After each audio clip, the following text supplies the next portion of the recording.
Assalamualaikum warahmatullahi wabarakatuh. Halo semuanya, apa kabar? Semoga semuanya selalu sehat dan dalam perlindungan Allah Subhanahu wa Ta'ala. Perkenalkan, nama saya Ranti Akmal Kurniasari dari jurusan Tadris Matematika Universitas Islam Negeri Sayyid Ali Rahmatullah Tulungagung. Di sini saya akan menjelaskan tentang materi bentuk aljabar dengan subbab materi mengenal bentuk aljabar. Tujuan pembelajaran yang akan dicapai pada materi hari ini yaitu yang pertama, peserta didik dapat memahami dan mengenal bentuk aljabar. Yang kedua, peserta didik dapat mengidentifikasi unsur-unsur bentuk aljabar. Yang ketiga, peserta didik dapat menyajikan permasalahan nyata dalam bentuk aljabar. Agar kita dapat memahami bentuk aljabar, marilah kita amati percakapan berikut ini. Suatu ketika terjadi percakapan antara Pak Erik dan Pak Thohir. Mereka berdua baru saja membeli buku di suatu grosir. Erik, Pak Thohir, kelihatannya beli buku tulis banyak sekali. Thohir, iya Pak, ini pesanan dari sekolah saya. Saya beli 2 kardus dan 3 buku. Pak Erik beli apa saja? Erik, saya hanya beli 5 buku Pak. Buku ini untuk anak saya yang kelas 7 SMP. Nah, sebelum kita menentukan bentuk aljabar dari barang yang telah dibeli Pak Erik dan Pak Thohir, ini merupakan ilustrasi gambar dari barang yang telah dibeli. Pak Thohir membeli 2 kardus buku dan 3 buku. Kemudian Pak Erik membeli 5 buku. Nah, misalkan simbol X itu menyatakan banyak buku yang ada dalam kardus, maka barang yang dibeli Pak Thohir bentuk aljabarnya yaitu 2X ditambah 3. Karena X tadi kan menyatakan banyak buku yang ada dalam kardus. Nah, barang yang dibeli Pak Thohir itu 2 kardus buku. Jadi bentuk aljabarnya 2X ditambah dengan 3 buku. Berarti 2X ditambah 3. Kemudian barang yang dibeli Pak Erik adalah 5 buku. Maka bentuk aljabar dari barang yang telah dibeli Pak Erik yaitu 5. Selanjutnya, agar kita lebih paham dengan bentuk aljabar, terdapat contoh lain. Misalkan, X menyatakan banyak bola dalam 1 kotak, Y menyatakan banyak bola dalam 1 tabung. Nah, di sini contoh pertama 2 bola. Berarti bentuk aljabarnya 2. Kemudian 1 kotak bola, berarti bentuk aljabarnya X. Contoh selanjutnya 2 kotak bola dan 4 bola. Karena tadi dimisalkan bahwa X menyatakan banyak bola dalam 1 kotak, maka jika di sini 2 kotak bola, bentuk aljabarnya 2X. Dan 4 bola berarti 2X ditambah 4. Contoh selanjutnya 2 kotak bola, 3 tabung bola, dan 6 bola. Permisalan sebelumnya, X menyatakan banyak bola dalam 1 kotak. Berarti jika di sini 2 kotak bola, maka bentuk aljabarnya 2X. Kemudian 3 tabung bola, karena pada slide sebelumnya Y menyatakan banyak bola dalam 1 tabung, maka 3 tabung bola bentuk aljabarnya 3Y. Dan 6 bola berarti bentuk aljabarnya 6. Maka bentuk aljabar dari 2 kotak bola, 3 tabung bola, dan 6 bola yaitu 2X ditambah 3Y ditambah 6. Kemudian setelah kita memahami contoh dari bentuk aljabar, selanjutnya kita akan masuk ke bentuk aljabar berdasarkan jumlah sukunya. Nah, pengertian dari suku sendiri yaitu bentuk-bentuk aljabar yang dipisahkan oleh tanda penjumlahan maupun tanda pengurangan. Contohnya di sini 2X ditambah 4. Nah, 2X dan 4 di sini kan dipisahkan dengan tanda penjumlahan. Maka 2X di sini disebut suku, 4 di sini disebut suku. Berarti contoh dari 2X ditambah 4 ini terdiri dari 2 suku. Nah, berdasarkan Jumlah sukunya, bentuk aljabar itu terdiri dari 4 macam, yaitu monomial, binomial, trinomial, dan polinomial.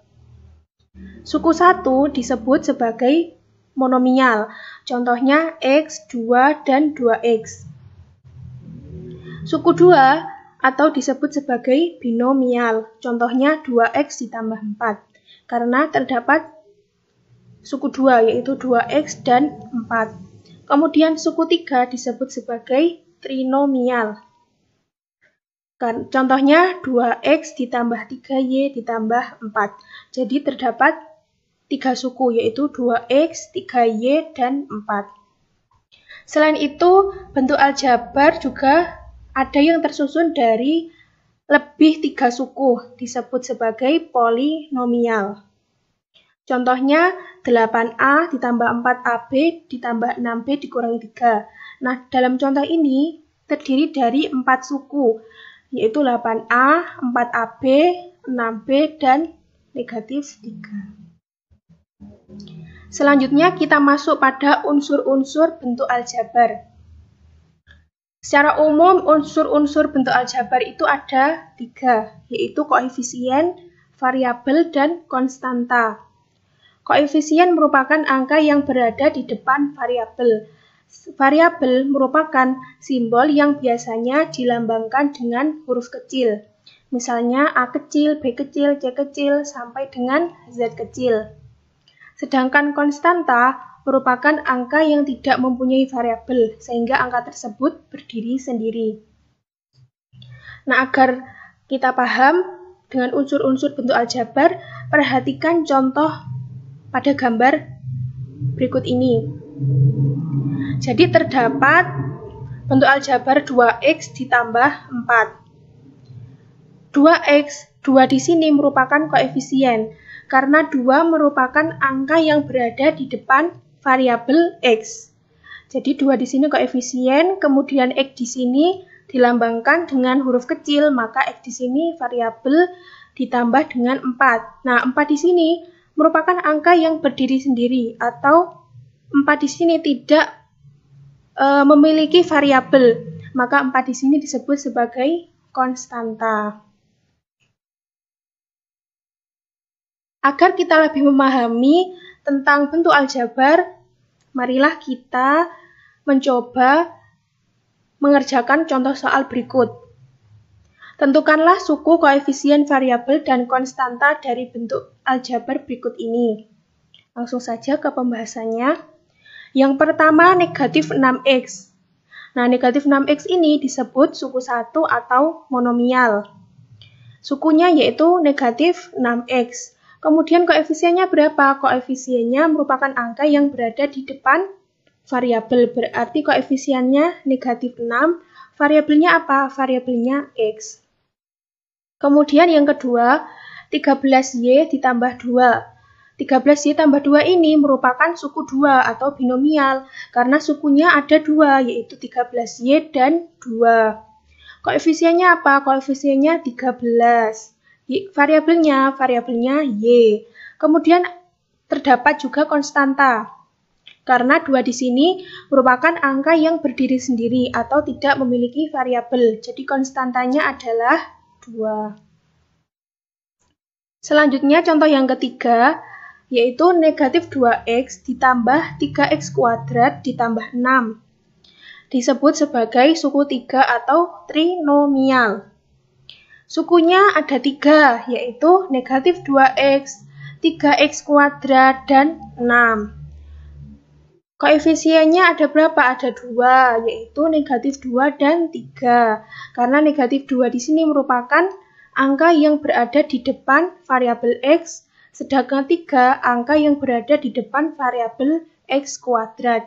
Jadi variabelnya sudah jelas ada 2, yaitu X dan X kuadrat. Sedangkan konstantanya 6, karena 6 di sini tidak memiliki variabel. 6 di sini berdiri sendiri, berarti konstantanya 6. Contoh yang keempat, 5X kuadrat dikurangi 7X ditambah Y dikurangi 2. Nah, bentuk aljabar yang seperti ini disebut sebagai polinomial atau bentuk aljabar yang sukunya lebih dari 3. Nah, berarti sukunya di sini ada berapa? Ada 4, yaitu 5x kuadrat, negatif 7x, y, dan negatif 2. Koefisiennya ada 3, yaitu 5, negatif 7, dan 1. Maka variabelnya x kuadrat, x, dan y. Kemudian konstantanya negatif 2, karena negatif 2 di sini merupakan angka yang berdiri sendiri. Negatif 2 di sini tidak memiliki variabel. Itulah materi mengenal bentuk aljabar yang bisa saya sampaikan. Semoga dapat bermanfaat. Tetap semangat belajar. Wassalamualaikum warahmatullahi wabarakatuh.